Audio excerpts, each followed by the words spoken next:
So let's go ahead and get started. What we're going to do today is a little different from what we've been covering up to this point. Up to this point, as you know, we've been covering primarily issues related to, or issues, features, framework, capabilities, platform, and so on, support for parallel computing with Java. So we've talked extensively about the fork-join framework, fork-join pool framework. We talked about streams and parallel streams and Java 8 features. We also talked about completable futures. What we're going to do now is talk about the context in which all of your apps have been developed, which is Android. So what we'll do today is I'll start by describing what Android's architecture is, and then we'll dive into each of the layers and talk in more detail about how they work.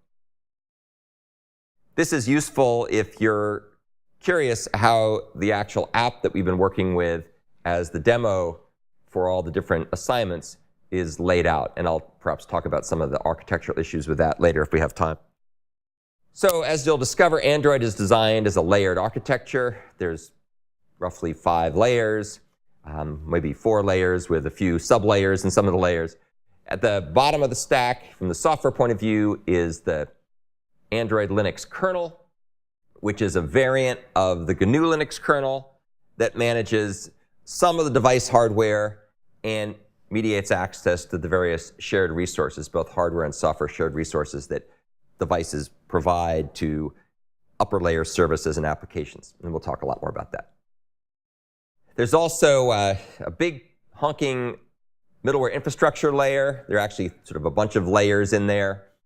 And the purpose of these layers is to enhance the programmer productivity by providing a lot of reusable components and services that go above and beyond what the Linux kernel, the Android Linux kernel provides from a hardware point of view and from a management of hardware point of view. So for example, we'll see that there's a thing called the hardware abstraction layer that provides yet more management of hardware devices above and beyond what's supported inside the Linux kernel and the device driver framework therein.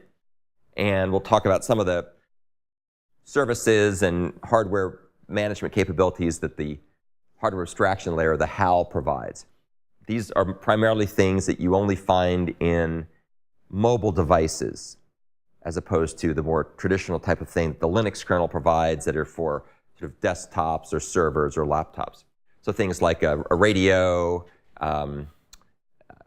various kinds of graphic capabilities that are specific to mobile devices, cameras that you would find on mobile devices. Obviously, some of these things are also available on laptops, but you probably won't find a camera on a server, for example.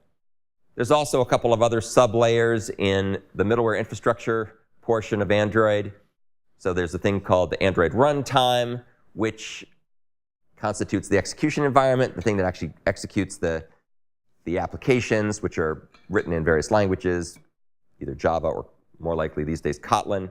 And then there's a whole bunch of core libraries, most of which are shamelessly copied from, many of which, not most of which, many of which are shamelessly copied from the Sun/Oracle Java class libraries, which we've been talking about throughout the class. There's also other libraries that Android provides. We'll talk a lot about those. Then there's also a bunch of things, oddly enough, called libraries. Not that these other things aren't libraries too. These are core libraries. There's also these libraries, and these include other capabilities that you might find, especially in an open source environment. Things like SQLite, which is a database management system that's used for managing access to structured data on a device. WebKit, which is a framework for developing web browsers. OpenGL, which is a graphics framework. SSL, which is a secure login framework. And of course, libc, which is the C library interface or API to the underlying Android Linux kernel. There's then yet another layer called the application framework layer, which is kind of a misnomer because it's actually a bunch of frameworks, not just one.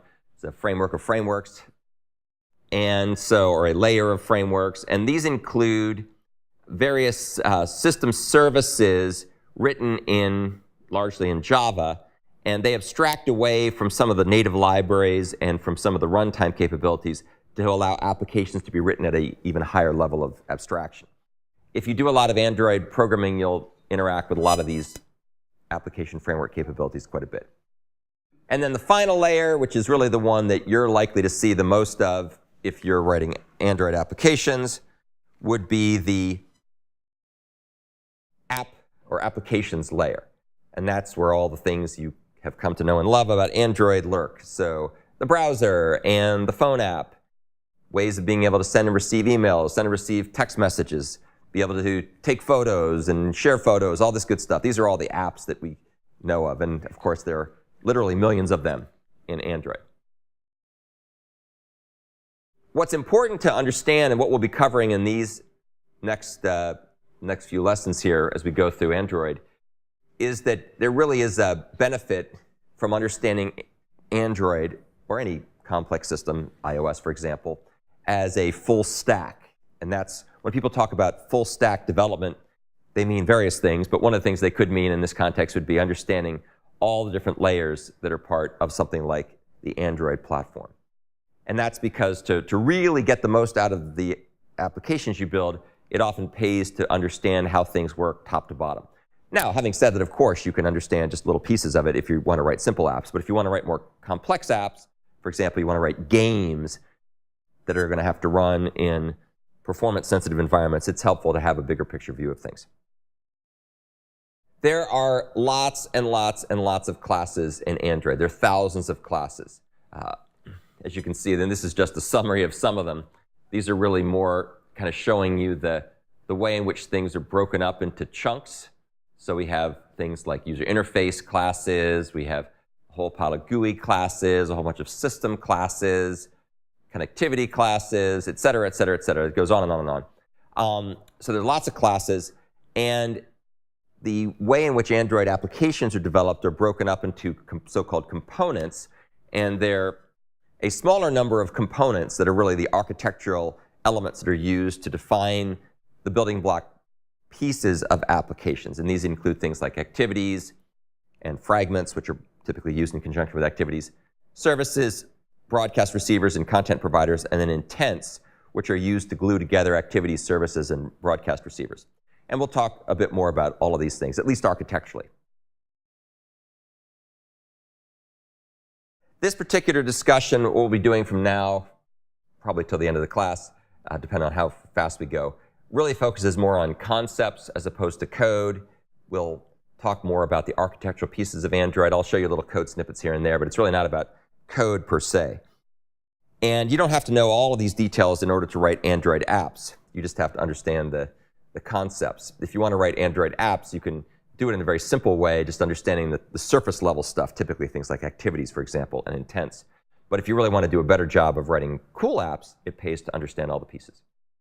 I should also mention that all the material that we're going to cover here is discussed in much greater detail than we will have time to do at this point in my MOOC specialization called Android App Development, which includes other people from Vanderbilt that you probably have worked with or heard of, Julie Johnson and Jerry Roth and Jules White. So there's 5 courses in this. You can take them. They're all free, available online. So if you want to know more about Android than we will have time to cover here, that's a good place to go. And I'll also give you some other tips of other things to learn even more about Android if you're interested. All right, so that's the end of the quick intro. This is just meant to kind of give you a Cliff Notes version of what we're going to be covering henceforth.